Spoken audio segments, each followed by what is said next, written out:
El lado activo del infinito. 11º libro, escrito por Carlos Castaneda.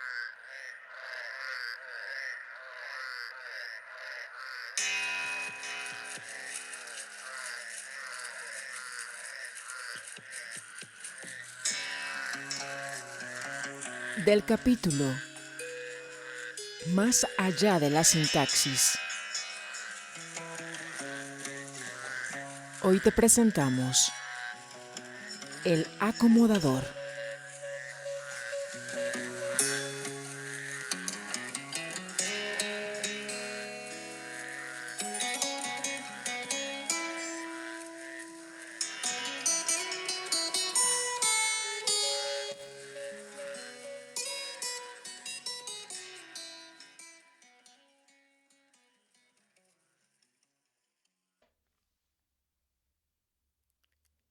Más allá de la sintaxis. El acomodador. Estaba en Sonora, en casa de don Juan, profundamente dormido sobre mi cama, cuando me despertó. Me había quedado despierto casi toda la noche, reflexionando sobre algunos conceptos que me había estado explicando. «Ya has descansado bastante», me dijo con firmeza, casi bruscamente sacudiéndome por los hombros. «No le des rienda suelta al cansancio. Tu cansancio, más que cansancio, es el deseo de no fastidiarte. Hay algo en ti que se ofende al sentirse fastidiado, pero es sumamente importante que exacerbes esa parte de ti hasta que se desmorone.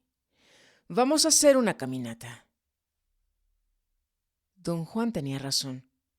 Había algo en mí que se ofendía inmensamente al sentirse fastidiado. Quería dormir durante días y no pensar más en los conceptos chamánicos de don Juan. Totalmente contra mi voluntad, me levanté y lo seguí.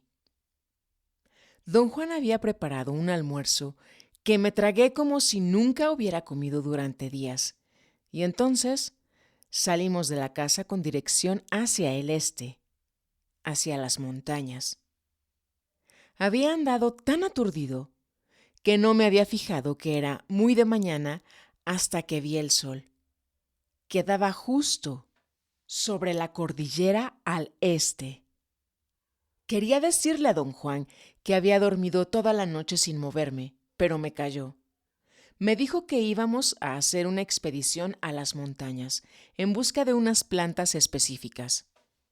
«¿Qué va a hacer con las plantas que va a juntar don Juan?», le pregunté en cuanto nos dispusimos a caminar.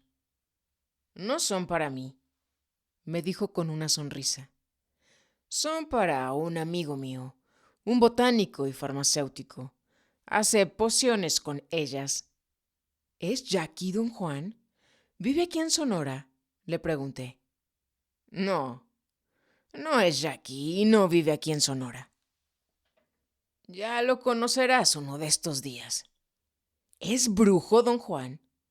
«Sí, es brujo», me respondió con tono guasón. Le pregunté si podía llevar algunas de las plantas a los jardines botánicos de la UCLA para identificarlas. «Por supuesto, claro», me contestó. Ya me había dado cuenta de que cuando me decía «por supuesto», significaba todo lo contrario. Era evidente que no tenía la menor intención de darme ninguno de los especímenes para identificarlos. Sentí mucha curiosidad acerca de su amigo brujo y le pedí que me contara más, que me lo describiera, que me dijera dónde vivía y cómo lo conoció. So, me dijo don Juan como si fuera caballo. Espera. ¿Quién eres? El profesor Lorca. ¿Quieres estudiar su sistema cognitivo? Íbamos penetrando en las áridas colinas cercanas. Don Juan caminaba sin parar durante horas. Pensé que la tarea de ese día iba a ser simplemente caminar. Finalmente paró y se sentó al costado de la colina donde daba sombra. Ya es tiempo de que empieces uno de los proyectos mayores de la brujería, dijo don Juan. ¿A qué proyecto de la brujería se refiere usted, don Juan?, le pregunté. Se llama recapitulación, me dijo. Los antiguos chamanes lo llamaban hacer el recuento de los sucesos de tu vida, y para ellos empezó como una técnica sencilla, una estratagema para ayudarles a recordar lo que estaban haciendo y diciendo a sus discípulos. Para sus discípulos, la técnica tuvo el mismo valor. Les ayudaba a recordar lo que les habían dicho y hecho sus maestros. Tuvieron que pasar por terribles trastornos sociales, como ser conquistados y vencidos varias veces, antes de que los antiguos chamanes se dieran cuenta de que su técnica tenía mayor alcance. ¿Se refiere usted, don Juan, a la conquista española?, le pregunté. No, me dijo. Eso fue solo el golpe de gracia. Antes hubo trastornos más devastadores. Cuando llegaron los españoles, los antiguos chamanes ya no existían. Ya para entonces, los discípulos de aquellos que habían sobrevivido otros trastornos se habían vuelto muy cautelosos, sabían cuidarse. Fue ese nuevo grupo de chamanes el que le dio el nombre nuevo de recapitulación a la técnica de los antiguos chamanes. El tiempo tiene un enorme valor, continuó. Para los chamanes en general, el tiempo es esencial. El desafío que tengo ante mí es que dentro de una unidad muy compacta de tiempo, tengo que atestarte con todo lo que hay que saber de la brujería como una proposición abstracta, pero para hacer eso, tengo que construir en ti el espacio debido. ¿Qué espacio? ¿De qué me habla usted, don Juan? La premisa de los chamanes es que para llenar algo hay que crear un espacio donde ubicarlo, me dijo. Si estás repleto de todos los detalles de la vida cotidiana, no hay espacio para nada nuevo. Ese espacio hay que construirlo. ¿Comprendes? Los antiguos chamanes creían que la recapitulación de tu vida creaba ese espacio. Lo crea, y mucho más, por supuesto. Los chamanes llevan a cabo la recapitulación de una manera muy formal, continuó. Consiste en escribir una lista de todas las personas que han conocido, desde el presente hasta el mismo principio de la vida. Una vez que han hecho esta lista, toman a la primera persona que aparece y recuerdan todo lo que pueden acerca de esa persona.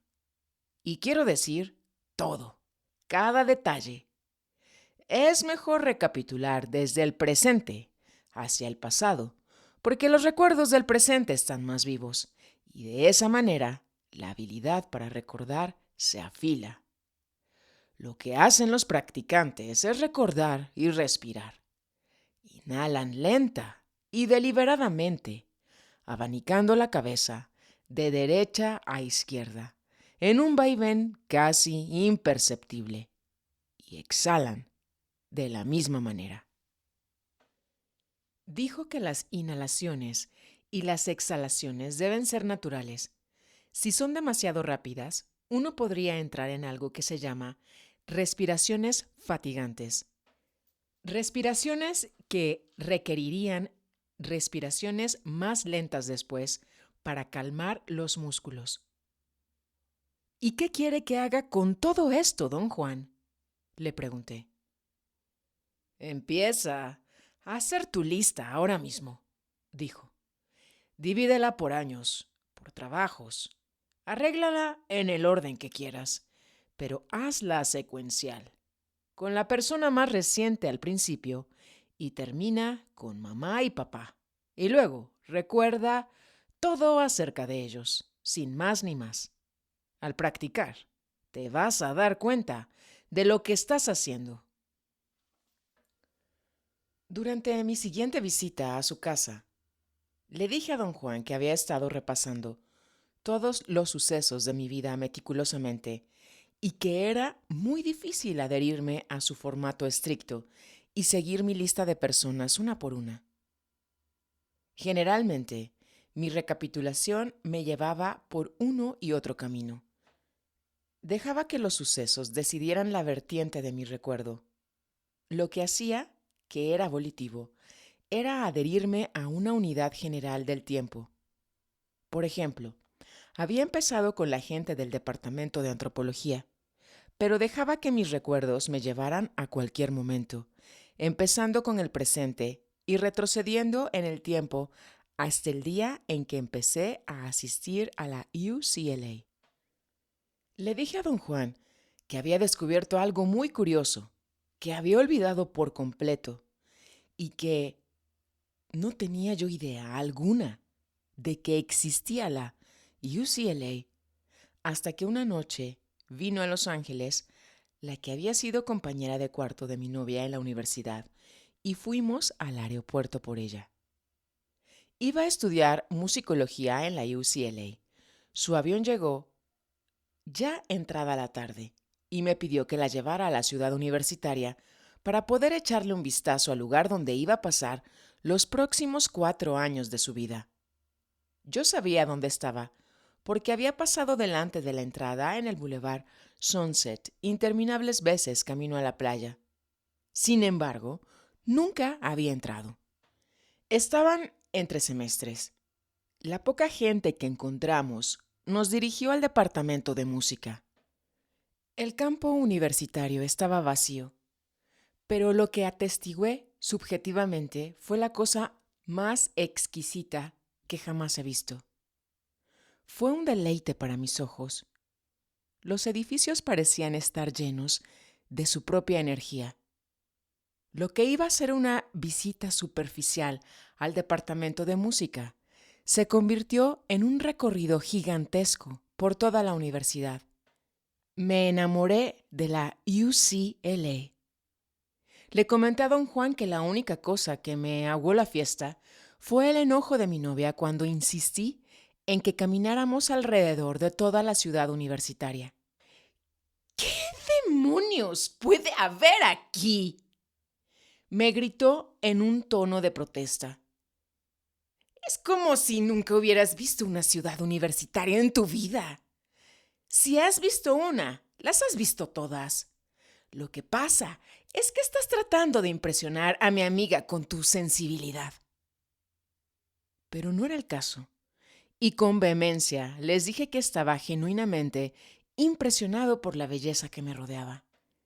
Sentía tanta esperanza en esos edificios, tanta promesa, y sin embargo no podía expresar mi estado subjetivo.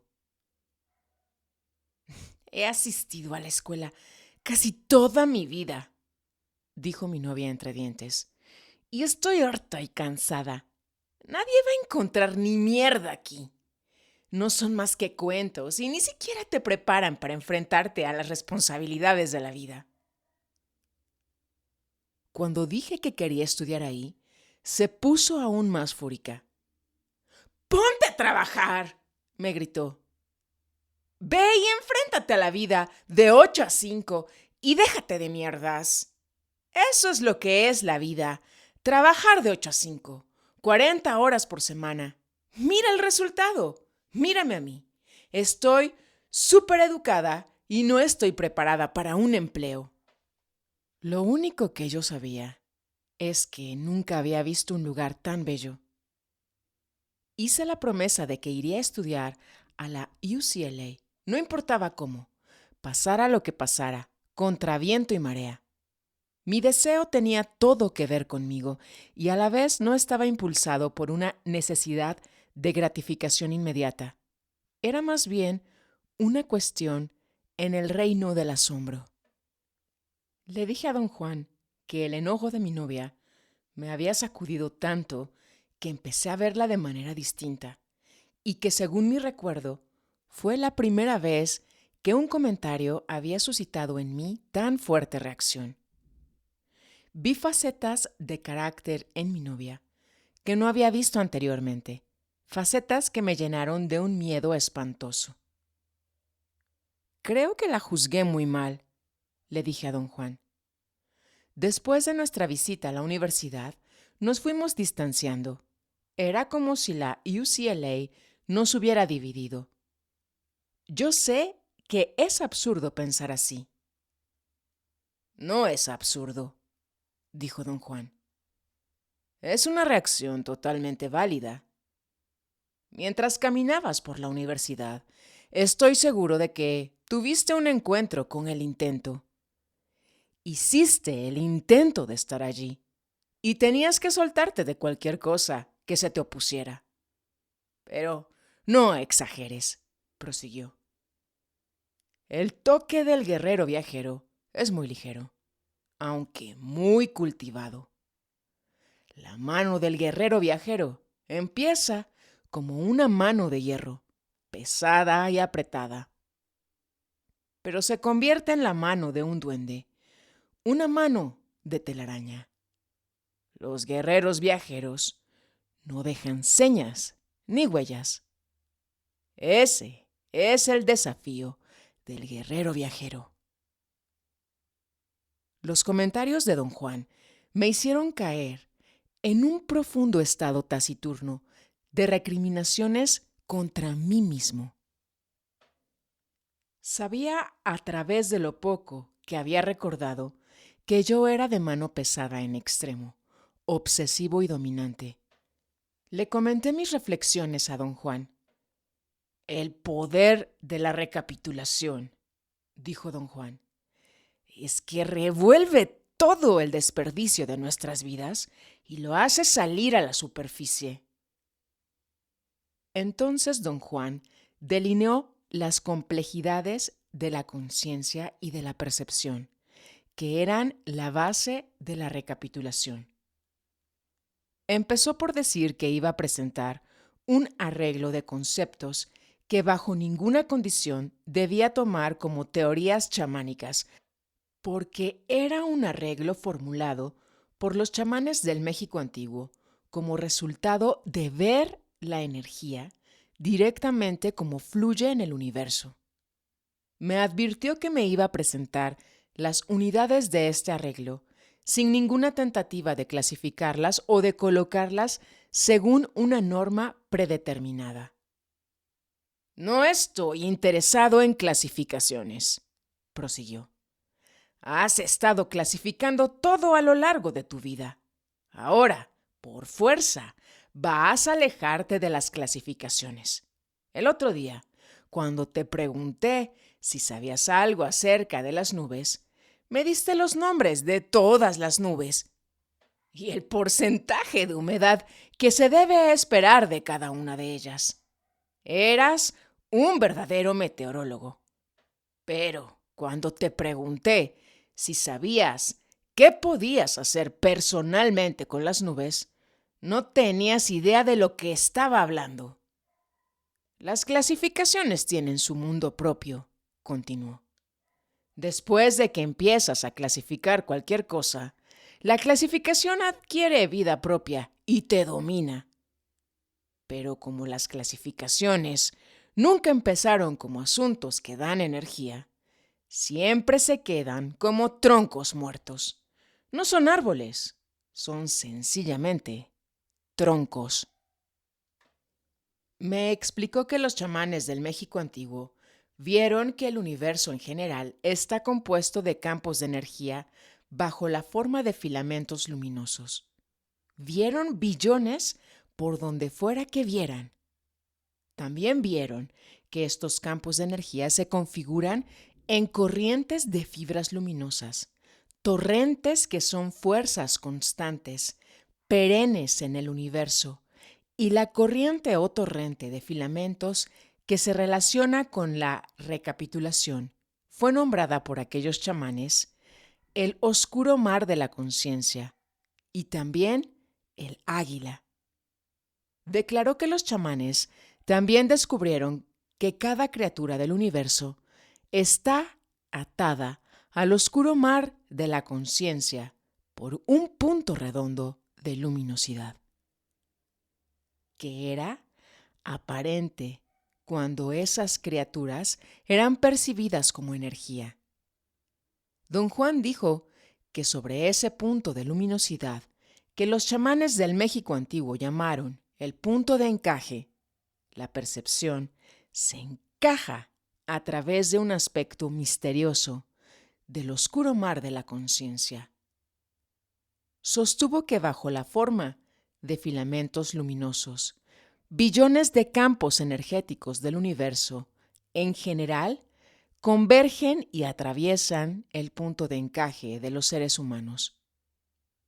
Estos campos energéticos se convierten en data sensorial, y esta data sensorial se interpreta y es percibida como el mundo que conocemos. Don Juan siguió explicando que lo que convierte las fibras luminosas en data sensorial es el oscuro mar de la conciencia. Los chamanes ven esa transformación y la llaman el resplandor de la conciencia, un brillo que se extiende como un nimbo alrededor del punto de encaje. Me advirtió que iba a hacer una declaración que, según los chamanes, era central para comprender el alcance de la recapitulación. Dando enorme énfasis a sus palabras, dijo que lo que en los organismos llamamos sentidos no son más que grados de conciencia. Sostuvo que si aceptamos que los sentidos son el oscuro mar de la conciencia, tenemos que admitir que la interpretación que los sentidos hacen de la data sensorial es también el oscuro mar de la conciencia. Me explicó con gran detalle que enfrentar el mundo que nos rodea bajo las condiciones que lo hacemos es el resultado del sistema de interpretación de la humanidad, con el cual todo ser humano está provisto. También dijo que todo organismo que existe debe tener un sistema de interpretación que le permita funcionar en su medio.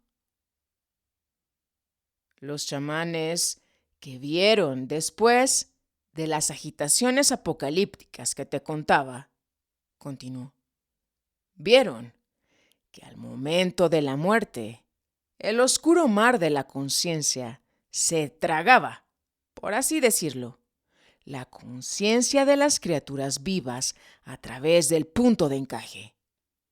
También vieron que el oscuro mar de la conciencia tenía un momento de, digamos, vacilación al enfrentarse con chamanes que habían hecho un recuento de sus vidas.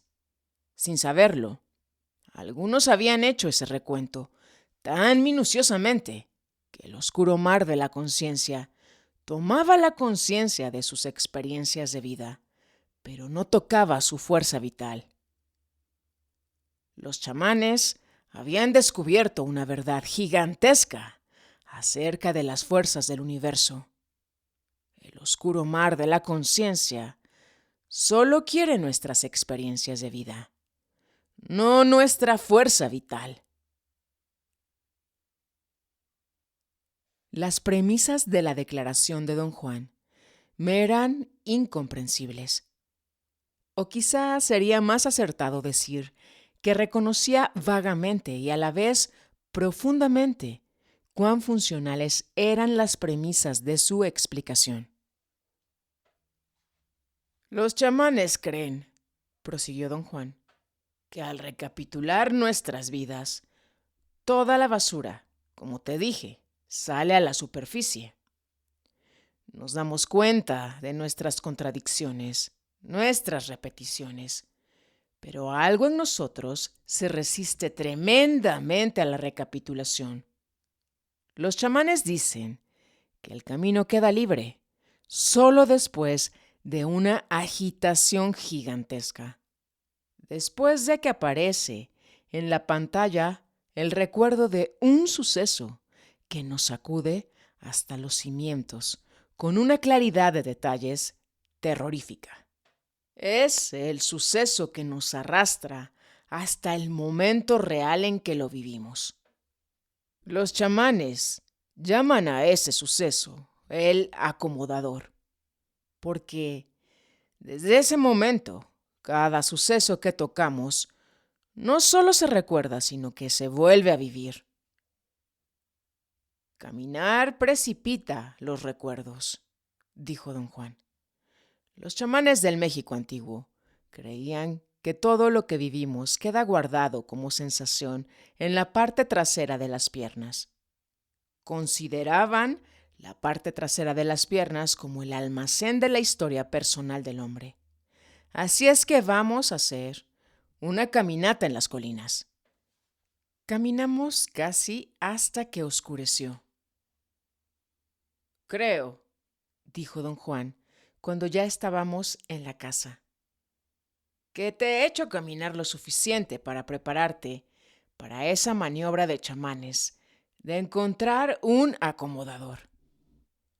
Un suceso en tu vida que recordarás con tanta claridad que va a servir de faro para iluminar todo lo demás en tu recapitulación, con igual o similar claridad.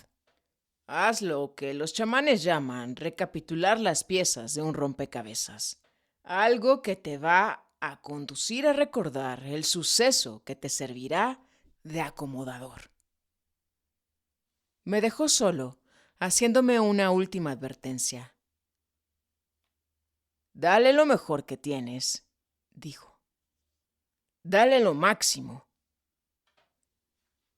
Me quedé profundamente callado por un momento, quizá debido al silencio que me rodeaba. Entonces experimenté una vibración, una especie de sacudida en el pecho. Tuve dificultad para respirar y de pronto algo se me abrió en el pecho que me permitió respirar profundamente. Y una vista total de un suceso olvidado de mi niñez estalló en mi memoria, como si hubiera estado cautivo y de pronto quedara libre. Estaba en el estudio de mi abuelo, donde él tenía una mesa de billar y estaba jugando billar con él. Apenas iba a cumplir 9 años. Mi abuelo era un jugador hábil que me había enseñado compulsivamente todo lo que sabía para que yo pudiera dominar el juego y le jugara partidas en serio. Pasábamos interminables horas jugando billar. Me volví tan bueno que un día le gané. Desde ese día no me pudo ganar más. Muchísimas veces perdía deliberadamente para complacerlo, pero él lo sabía y se ponía furioso conmigo. Una vez se disgustó tanto que me dio en la cabeza con el taco. Para su desconcierto y deleite, a los 9 años, yo hacía carambola tras carambola sin parar. Una vez, en un juego, se frustró tanto y se puso tan impaciente conmigo que tiró el taco y me dijo que jugara yo solo. Mi naturaleza compulsiva facilitó que compitiera conmigo mismo y que hiciera la misma jugada repetidas veces hasta perfeccionarla. Un día, un hombre célebre en el pueblo por sus contactos en el mundo del juego y dueño de una casa de billares, vino a visitar a mi abuelo. Mientras conversaban y jugaban billar, entré por casualidad en el cuarto. Al instante traté de escapar, pero mi abuelo me agarró y me hizo entrar. «Este es mi nieto», le dijo al hombre. «Encantado de conocerte», dijo el hombre. Me miró con dureza y luego me extendió la mano, que era del tamaño de la cabeza de una persona normal. Yo estaba horrorizado. Su carcajada descomunal me anunció que era consciente de mi incomodidad. Me dijo que se llamaba Falelo Quiroga y yo mascullé mi nombre. Era muy alto y estaba muy bien vestido. Llevaba un traje azul de rayas de doble solapa con un pantalón entubado. Debía haber tenido unos 50 años en aquel entonces y estaba en buen estado, mostrando solo una ligera panza. No estaba gordo. Parecía cultivar la apariencia de un hombre bien nutrido que no carece de nada. La mayoría de la gente de mi pueblo era delgada. Era gente que trabajaba mucho para ganarse la vida y no tenía tiempo para lujos. Falelo Quiroga daba la impresión opuesta. Su porte era el de un hombre que solo tenía tiempo para lujos. Tenía un aspecto agradable, una cara afable, bien afeitada, de ojos azules y de mirada simpática. Poseía el aire y la confianza de un médico. La gente de mi pueblo decía que tenía la capacidad de tranquilizar a cualquiera y que debería haber sido cura, abogado o médico en vez de jugador. También decían que ganaba más dinero en el juego que todos los médicos y abogados del pueblo juntos. Tenía el pelo negro, cuidadosamente peinado. Era obvio que ya se estaba quedando calvo. Trataba de disimularlo peinándose el pelo sobre la frente. Tenía una mandíbula cuadrada y una sonrisa totalmente triunfadora. Sus dientes eran grandes, blancos y bien cuidados, algo totalmente novedoso en un lugar donde las caries abundaban. Dos rasgos más de Falelo Quiroga que me eran notables eran sus enormes pies y sus zapatos negros de charol hechos a mano. Me fascinaba que al caminar de un lado a otro del cuarto no le crujieran los zapatos. Estaba acostumbrado a oír acercarse a mi abuelo por el crujido de las suelas de sus zapatos. Mi nieto juega muy bien billar, le dijo mi abuelo tranquilamente a Falelo Quiroga. ¿Por qué no le doy mi taco para dejarlo jugar contigo mientras yo miro? ¿Este niño juega billar?, le preguntó el enorme hombre a mi abuelo riéndose. Desde luego, le aseguró mi abuelo. Claro que no tan bien como tú, Falelo. ¿Por qué no lo pones a prueba ahí para hacerlo más interesante para ti, para que no estés tratando a mi nieto condescendientemente? Vamos a apostar un poco de dinero. ¿Qué dices si apostamos tanto como esto? Puso un manojo grueso de billetes arrugados sobre la mesa y le sonrió, moviendo la cabeza de un lado a otro, como desafiando al grandote a tomar la apuesta. ¡Oh! ¡Oh! ¡Tanto, eh! Dijo Falelo Quiroga, mirándome con un aire de interrogación. Abrió la cartera y sacó unos billetes bien doblados. Esto, para mí, era otro detalle sorprendente. Mi abuelo tenía la costumbre de llevar los billetes arrugados en todos los bolsillos. Cuando necesitaba pagar algo, siempre tenía que estirar los billetes para contarlos. Falelo Quiroga no dijo nada, pero yo sabía que se sintió un bandido.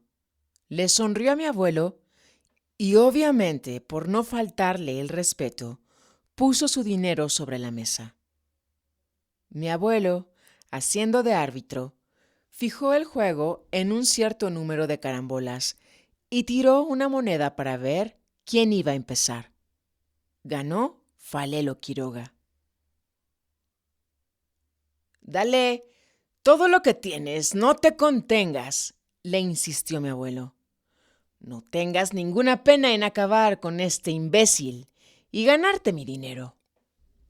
Falelo Quiroga, siguiendo los consejos de mi abuelo, jugó tan bien como pudo, pero en una instancia falló una carambola por un pelo. Tomé el taco. Sentí que me iba a desmayar, pero viendo el júbilo de mi abuelo, daba saltos de un lado a otro. Me tranquilicé. Y además me irritaba ver a Falelo Quiroga casi desplomándose de risa al ver cómo yo tomaba el taco. A causa de mi estatura, no podía inclinarme sobre la mesa, como se juega billar normalmente. Pero mi abuelo, con una paciencia y determinación esmerada, me había enseñado una manera alternativa para jugar, extendiendo mi brazo totalmente hacia atrás. Tomaba el taco levantándolo casi más allá de los hombros, hacia el costado.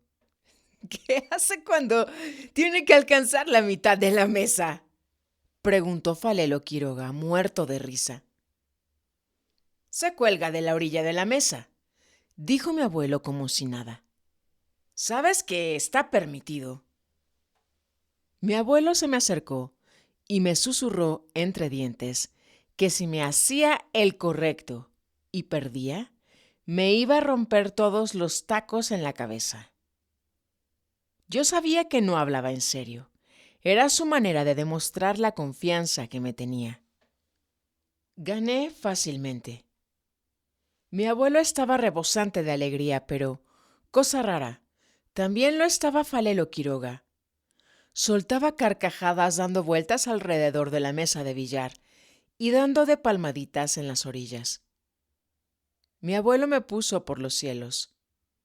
Le reveló a Falelo Quiroga mi mejor marca y en tono burlón dijo que sobresalía porque había encontrado la manera de hacerme practicar. Café con pasteles daneses. No me digas, repetía Falelo Quiroga. Se despidió. Mi abuelo recogió las ganancias y el asunto se olvidó. Mi abuelo me prometió llevarme a un restaurante y agasajarme con la mejor comida del pueblo. Pero jamás lo hizo. Era muy tacaño. Todo el mundo sabía que solo gastaba dinero en mujeres. 2 días después, 2 hombres enormes, socios de Falelo Quiroga, se me acercaron a la hora en que salía del colegio. Falelo Quiroga quiere verte, me dijo uno en voz hosca. Quiere que vayas a su casa para tomar café y pasteles daneses con él. Si no hubiera dicho lo del café y los pasteles daneses, lo más probable es que me hubiera escapado. Me acordé en aquel momento de que mi abuelo le había dicho a Falelo Quiroga que yo daría mi alma por café y pasteles daneses. Con gusto los acompañé. Sin embargo, no podía caminar a la par de ellos, así es que uno de los dos, el que se llamaba Guillermo Falcón, me levantó y me acurrucó en sus enormes brazos. Soltó una risa entre sus dientes chuecos.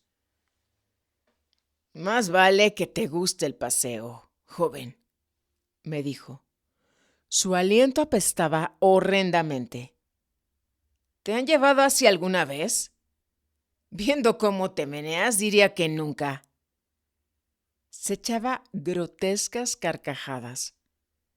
Afortunadamente, la casa de Falelo Quiroga no quedaba muy lejos de la escuela. El señor Falcón me depositó sobre un sofá en una oficina. Allí estaba Falelo Quiroga, sentado detrás de un enorme escritorio. Se levantó y me dio la mano. Enseguida mandó pedir que me trajeran café y pasteles daneses, y los dos nos sentamos a charlar amablemente de la granja de pollos que tenía mi abuelo. Me preguntó si deseaba más pasteles y le dije que no estaría mal. Se rió y él mismo trajo una bandeja de pasteles increíblemente deliciosos del cuarto contiguo. Después de tragar yo a más no poder, me preguntó muy cortésmente si pensaría en la posibilidad de venir a su billar a las altas horas de la noche a jugar unos cuantos partidos amistosos con algunas personas que él seleccionaría. Sin hacer mucho alarde, dijo que se trataba de bastante dinero. Manifestó abiertamente la confianza que me guardaba y añadió que iba a pagarme, por mi tiempo y mi esfuerzo, un porcentaje de las ganancias. También mencionó que sabía cómo era mi familia. Iban a tomarlo a mal si me daba dinero. aunque fuera como pago. Así es que prometía abrir una cuenta especial a mi nombre, o para mayor facilidad, se encargaría de cualquier compra que hiciera en las tiendas del pueblo o de la comida que pidiera en cualquier restaurante. No creí ni un pelo de lo que me decía. Sabía que Falelo Quiroga era un estafador, pero la idea de jugar billar con desconocidos me gustaba, y entonces hice un trato con él. ¿Me va a dar café y pasteles daneses como los de hoy?, le dije. Claro que sí, niño, me respondió. Si vienes a jugar para mí, hasta te compro la pastelería. Voy a pedirle al pastelero que los haga exclusivamente para ti. Te doy mi palabra. Le advertí a Falelo Quiroga que el único inconveniente era mi incapacidad de salirme de la casa. Tenía demasiadas tías que me vigilaban como halcones, y además mi alcoba estaba en el primer piso. Eso no es problema, me aseguró Falelo Quiroga. Eres bastante pequeño. El señor Falcón te va a agarrar si tú saltas por la ventana a sus brazos. Es tan grande como una casa. Te recomiendo que te acuestes temprano esta noche. El señor Falcón va a despertarte con un silbido y tirando piedritas a tu ventana. Pero tienes que estar alerta. Él es muy impaciente. Me fui a casa sacudido por una gran excitación. No podía dormir. Me encontraba bien despierto cuando oí que el señor Falcón silbaba y tiraba piedritas contra los vidrios de la ventana. La abrí. El señor Falcón estaba justamente debajo de mí, en la calle. «Salta a mis brazos, chico», me dijo con voz contenida, que trataba de modular en un fuerte susurro. «Si no apuntas a mis brazos, te voy a dejar caer y te vas a matar. Acuérdate, no me hagas correr en círculos. Apunta a mis brazos.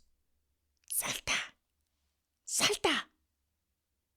Salté y me agarró con la facilidad de alguien que agarra un saco de algodón. Me puso en el suelo y me dijo que corriera. Dijo que era un niño que acababa de despertar de un sueño profundo y que tenía que hacerme correr para que estuviera totalmente despierto al llegar al billar.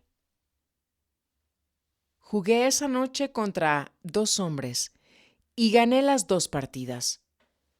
Me dieron el café y los pasteles más deliciosos que se pudiera uno imaginar. Estaba en el cielo. Eran como las 7 de la mañana cuando llegué a casa. Nadie me había extrañado. Era la hora de irme al colegio. Todo funcionaba normalmente, solo que estaba tan cansado que los ojos se me cerraban solos durante todo el día. Desde ese día, Falelo Quiroga mandaba al señor Falcón por mí 2 o 3 veces por semana, y gané cada partida que me hacía jugar. Y fiel a su promesa, él me pagaba todo lo que compraba, incluso las comidas en el restaurante chino que más me gustaba y donde iba a diario. A veces hasta invitaba a mis amigos y los mortificaba porque salía corriendo y gritando del restaurante cuando el mesero me traía la cuenta. Se asombraban de que nunca se los llevaba a la policía por comer y no pagar la cuenta. Una prueba dura para mí fue que nunca había concebido el hecho de que tendría que contender con las esperanzas y las expectativas de toda la gente que apostaba a mi favor. La prueba de pruebas, sin embargo, se llevó a cabo cuando un jugador de primera de una ciudad vecina desafió a Falelo Quiroga apostando una gran cantidad.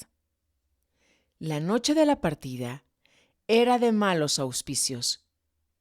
Mi abuelo se enfermó y no podía dormir. La familia entera estaba alborotada. Parecía que nadie iba a acostarse. Dudaba poder escaparme de mi alcoba, pero los silbidos y las piedritas del señor Falcón eran tan insistentes que corrí el riesgo y salté de la ventana a sus brazos. Parecía que todos los hombres del pueblo se habían reunido en el billar. Caras angustiadas me rogaban que no perdiera. Algunos de los hombres me aseguraron abiertamente que habían apostado sus casas y todas sus pertenencias. Uno, medio bromeando, me dijo que había apostado a su mujer. Si esa noche no ganaba, resultaría cornudo o asesino. No me dijo específicamente si iba a matar a su mujer para no ser cornudo o iba a matarme a mí por perder la partida. Falelo Quiroga iba de un lado a otro. Había mandado traer a un masajista para darme masaje. Quería que estuviera relajado. El masajista me puso toallas calientes en los brazos y en las muñecas y toallas frías sobre mi frente. Me puso los zapatos más cómodos y suavecitos que jamás había usado. Tenía tacones duros tipo militar y soportes para el arco del pie. Falelo Quiroga me vistió con una boina para que no se me cayera el pelo a la cara y también me puso unos overoles con cinturón. La mitad de los que rodeaban la mesa de billar eran personas de otro pueblo. Me echaban miradas feroces. Sentía que me querían muerto. Falelo Quiroga tiró una moneda para decidir quién iba primero. Mi adversario era brasileño, de descendencia china, joven, de cara redonda, muy elegantón y lleno de confianza. Dio principio a la partida e hizo un número inconcebible de carambolas. Podía ver, por el mal aspecto de la cara de Falelo Quiroga, que estaba a punto de sufrir un ataque cardíaco, al igual que los otros que habían apostado todo por mí. Jugué muy bien esa noche, y al aproximarme al número de carambolas que había hecho el otro, la agitación de los que me apoyaban llegó a su apogeo. Falelo Quiroga era el más histérico. Le gritaba a todo el mundo, dando órdenes de que abrieran las ventanas porque el humo de los cigarros no me dejaba respirar. Quería que el masajista me relajara los brazos y los hombros. Finalmente, les dije a todos que se callaran, y con gran prisa hice las 8 carambolas que me faltaban para ganar. La euforia de los que habían apostado a mi favor era indescriptible. Yo era inconsciente de todo, pues ya era de mañana y tenían que llevarme a casa cuanto antes. Mi cansancio aquel día no tenía límites. Muy atentamente, Falelo Quiroga no me mandó llamar durante toda una semana. Sin embargo, una tarde, el señor Falcón me recogió del colegio y me llevó al billar. Falelo Quiroga me recibió con gran seriedad. Ni siquiera me ofreció café o pasteles daneses.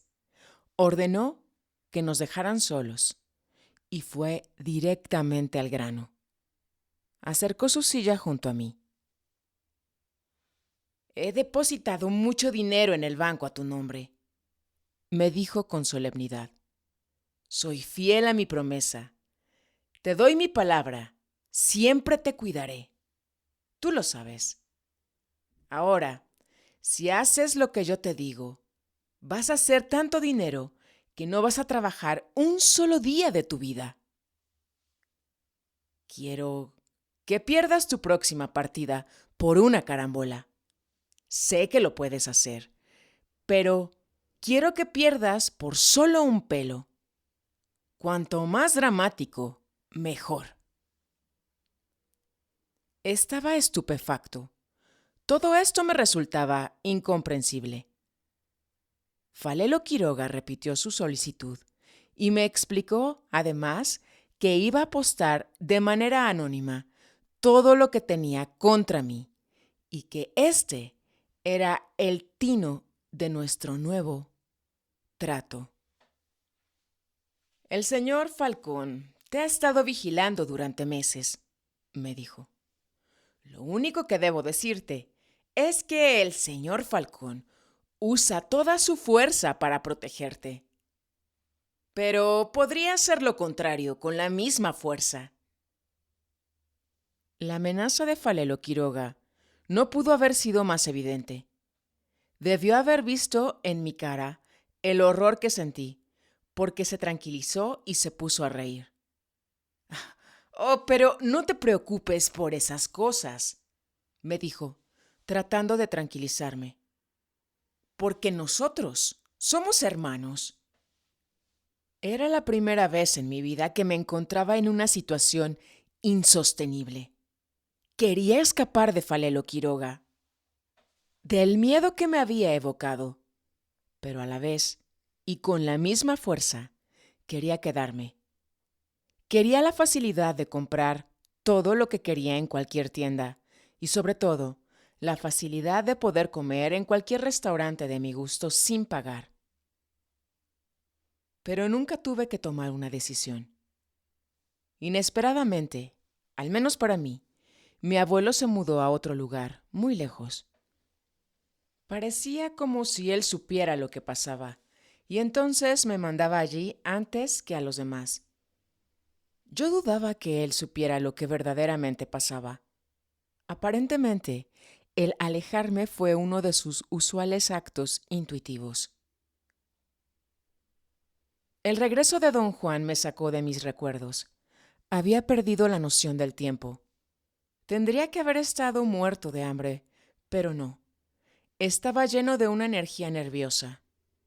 Don Juan encendió una lámpara de petróleo y la colgó de un clavo sobre la pared. La tenue luz creaba extrañas sombras danzantes en el cuarto. Tuve que esperar a que mis ojos se ajustaran a la penumbra.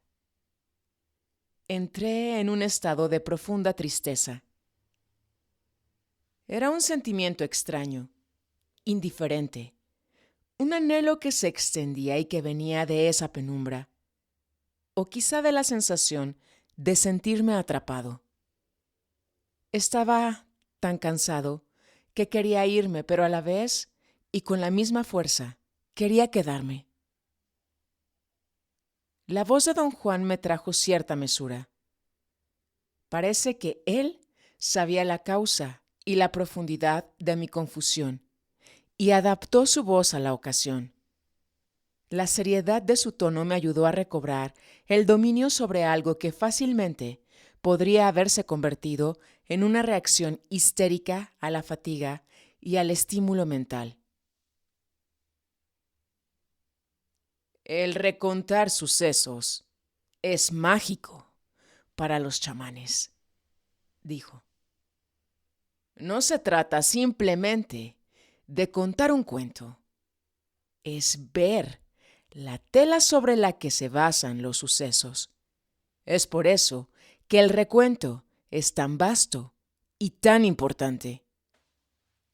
Al pedírmelo, le conté a don Juan el suceso que había recordado.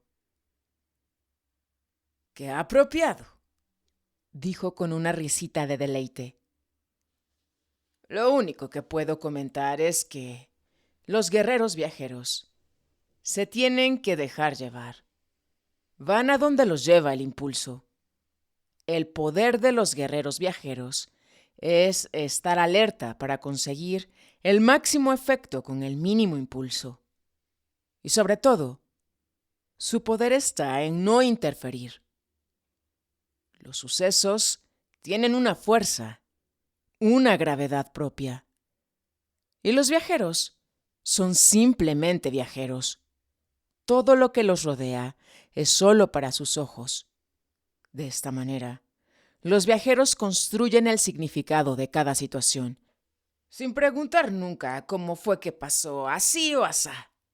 Hoy recordaste un suceso que resume tu vida entera, continuó. Te enfrentas siempre con una situación que es la misma que nunca resolviste. Nunca tuviste que decir si aceptabas o rechazabas el trato embustero de Falelo Quiroga. El infinito siempre nos pone en la terrible posición de tener que escoger, siguió. Queremos el infinito, pero a la vez queremos huir de él. Tú quieres decirme que me vaya al carajo, pero a la vez te sientes obligado a quedarte. Sería infinitamente más fácil para ti si simplemente estuvieses obligado a quedarte.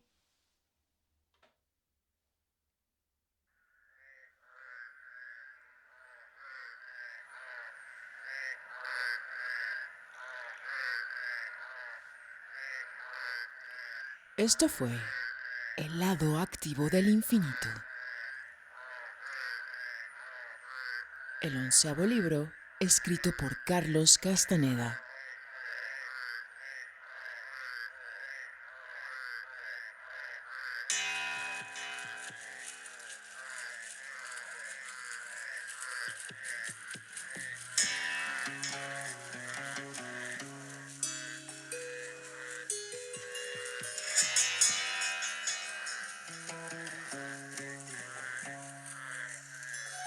Con ese canto de ranas, recolectado de un ensueño, a las faldas de la Iztaccíhuatl,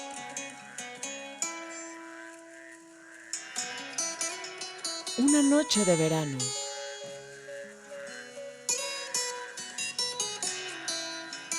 te damos las gracias por tu sintonía, transmitiendo energía fina desde el eje neovolcánico, Puebla, México.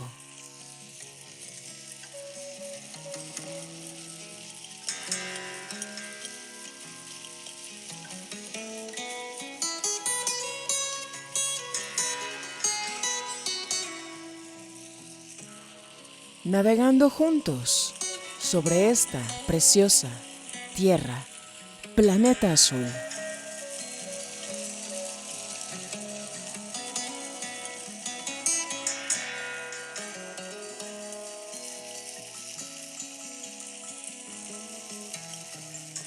Intentando recordar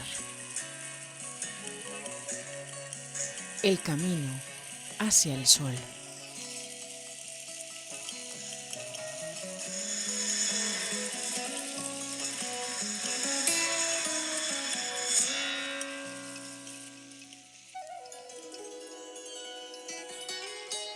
Fechando domingo 20 de octubre del año 2024, 12 horas del día.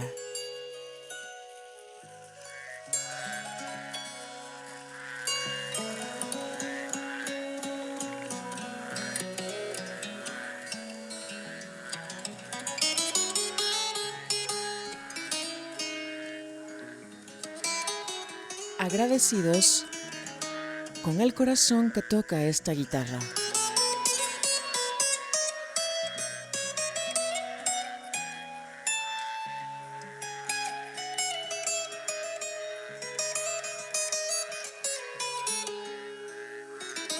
Un caminante del sur, de la gran Argentina.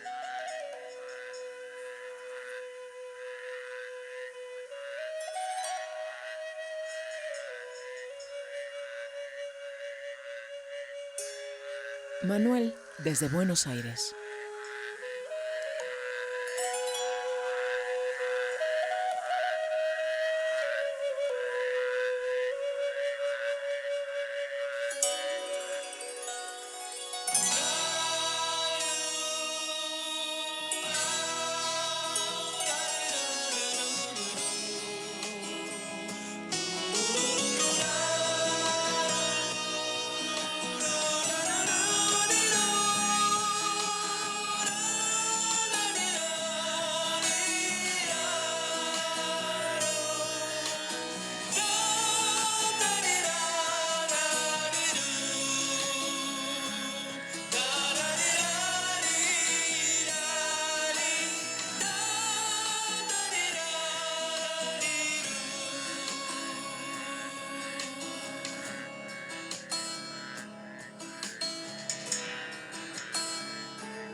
Hasta un nuevo encuentro, caminante.